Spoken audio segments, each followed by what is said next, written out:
Buenas, mi nombre es Heisy Romero, mi matrícula es 172-1821. En este video les resumiré todo lo que he aprendido durante este semestre de bases para el anal biométrico con la maestra Berkis Marcelino. Aquí pueden ver todo el contenido desde la primera unidad hasta la última, que es la unidad 6.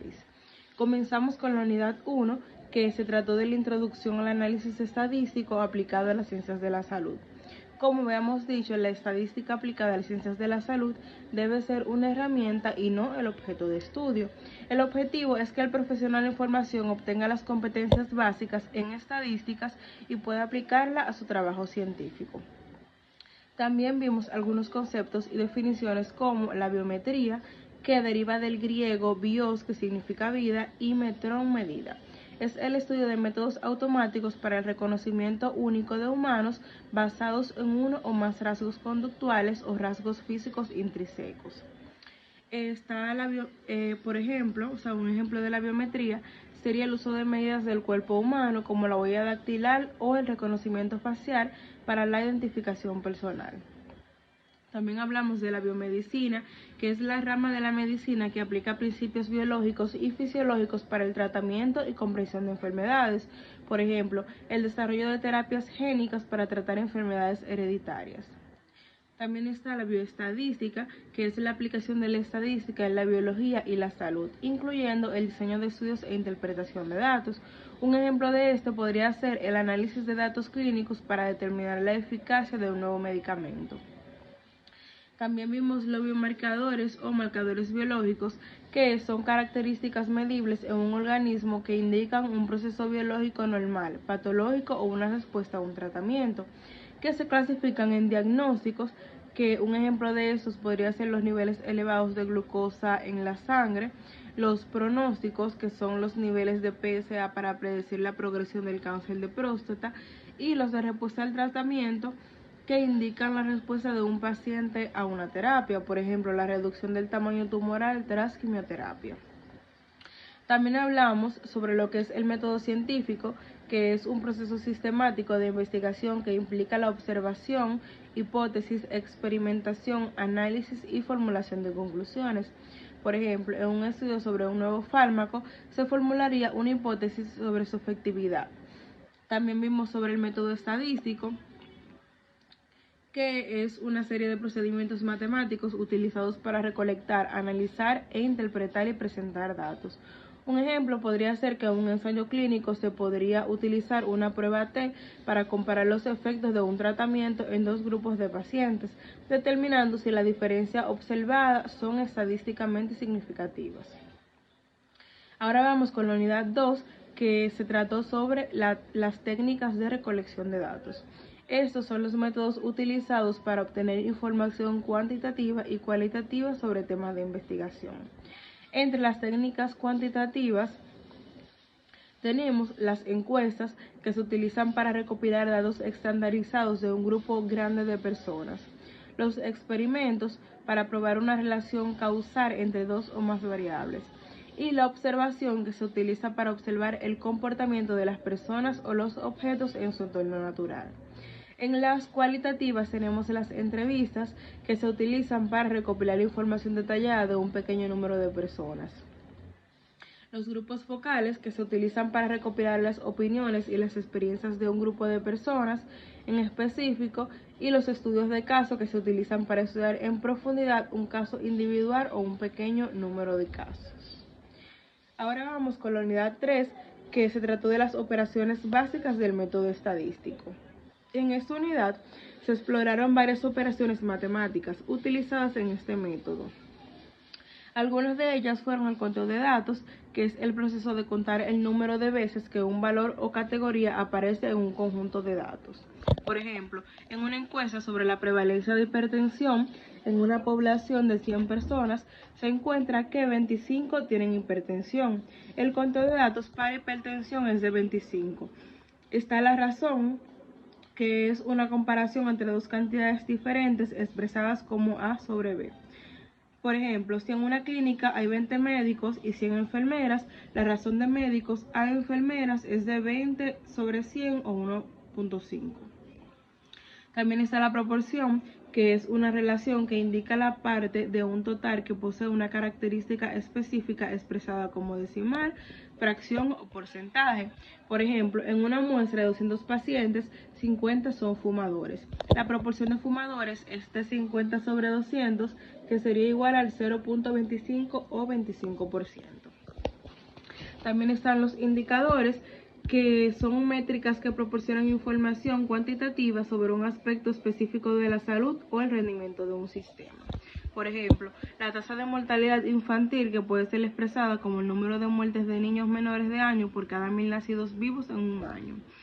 Está el recuento de cómputo, que es el número total de ocurrencias de un evento. Por ejemplo, en un estudio sobre enfermedades respiratorias se registran 150 casos de neumonía durante un año en un hospital.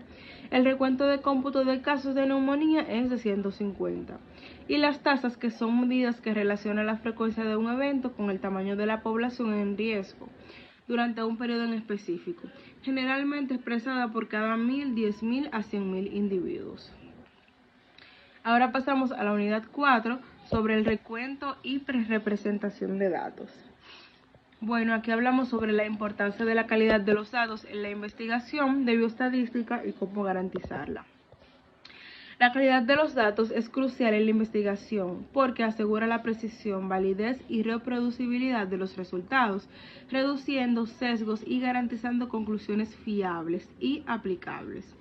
Algunas estrategias para garantizar la calidad de datos son utilizar diseños controlados y aleatorios para reducir sesgos, capacitar al personal en métodos de recolección y uso de instrumentos, establecer y seguir protocolos claros para la recolección y manejo de datos, realizar verificaciones, emplear sistemas electrónicos de captura de datos, validar, implementar procedimientos y limpieza para corregir errores y mantener documentación detallada y transparente de todos los procedimientos. Esas estrategias aseguran la recolección de datos de alta calidad, fundamentales para obtener resultados fiables en la investigación de bioestadística. Ahora pasamos a la unidad 5, que se trató de la síntesis de datos de parámetros para el análisis descriptivo. Aquí podemos observar las medidas de posición, medidas de tendencia central, que entre ellas tenemos la media, que es el promedio aritmético de un conjunto de datos. Por ejemplo, la media de 3,5,7 es 3 más 5 más 7 sobre 3, que es igual a 5. También hablamos de la mediana, que es el valor central de un conjunto de datos ordenados. Por ejemplo, la mediana de 3,5,7 es 5. La moda también, que es el valor que más se repite en un conjunto de datos. Por ejemplo, la moda es 3,5,7 es 5. La media geométrica, que es la raíz enésima del producto de los valores. Por ejemplo, la media geométrica de 4,1,16 es 4 por 1 por 16 dividido entre 1 por 1,3, que es igual a 4. También está la mediana ponderada, que es similar a la mediana, pero considerando pesos asignados a los datos. Por ejemplo, para los datos 3, 5, 7 con pesos 1, 2, 1, la mediana ponderada es de 5.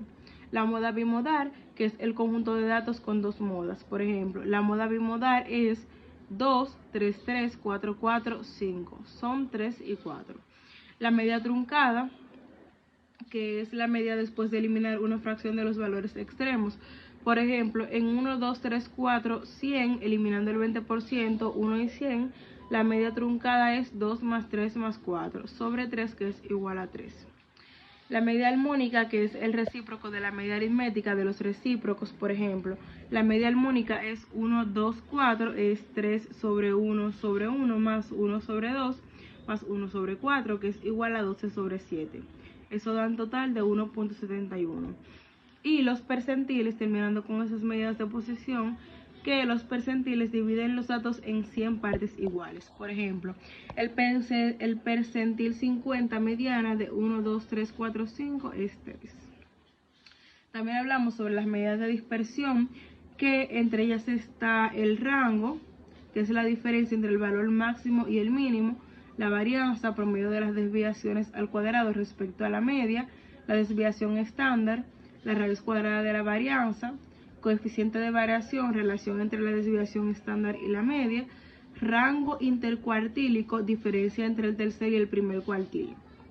Desviación media absoluta, promedio de las desviaciones absolutas respecto a la media, y diafragma de caja box-plots, gráfico que muestra la distribución de los datos basados en los cuartiles. Por ejemplo, un box-plot de 1, 2, 3, 4, 5, 6, 7 y 8 mostrará una caja de K1, 3 hasta K3, 7 con una línea de la mediana 5. Y ya para concluir con la unidad 6, que se trató de la probabilidad y normalidad estadística.